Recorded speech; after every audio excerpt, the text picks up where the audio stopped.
नमस्कार, मी नीलम जगताप साबळे. बुलेटिनच्या सुरुवातीला एक नजर टाकूयात हेडलाईन्सवर. काँग्रेसला पुण्यात मोठा धक्का. पुरंदरचे माजी आमदार संजय जगताप भाजपात प्रवेश करणार. 16 जुलैला प्रदेशाध्यक्ष रवींद्र चव्हाण यांच्या उपस्थितीत होणार पक्षप्रवेश. रोहित पवार यांच्या विरुद्ध ईडीकडून आरोपपत्र दाखल. 25,000 कोटींचा महाराष्ट्र राज्य सहकारी बँक घोटाळा प्रकरण.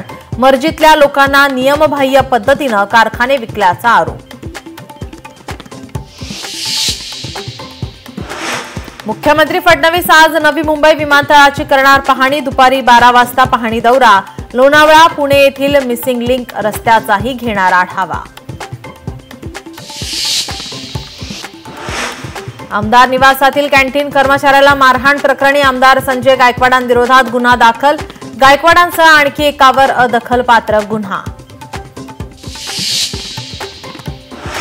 विरोधकांच्या अनुपस्थितीत विधान परिषदेतही जनसुरक्षा विधेयक मंजूर.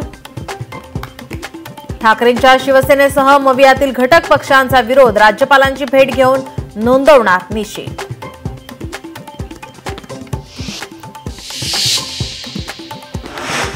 महाराष्ट्रासाठी ऐतिहासिक अभिमानास्पद गौरवशाली क्षण. शिवरायांचे 12 किल्ले युनेस्कोच्या जागतिक वारसा यादीत.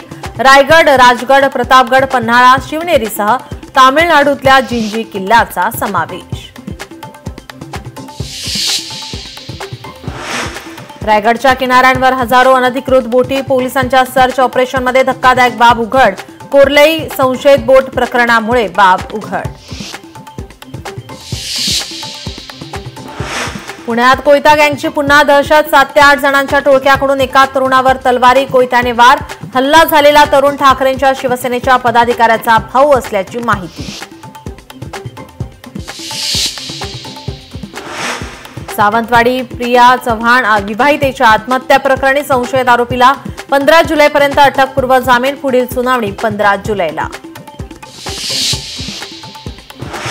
बिहारच्या निवडणुकीत गैरप्रकार करण्याचा डाव. काँग्रेस नेते राहुल गांधी यांचा भाजपावर आरोप. भाजपाकडून देशभरात संविधानावर हल्ले होत असल्याचाही आरोप.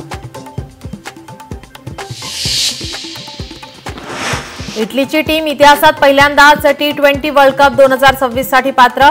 ऑस्ट्रेलियन खेळाडूंच्या नेतृत्वाच्या जोरावर संघाचा विजय.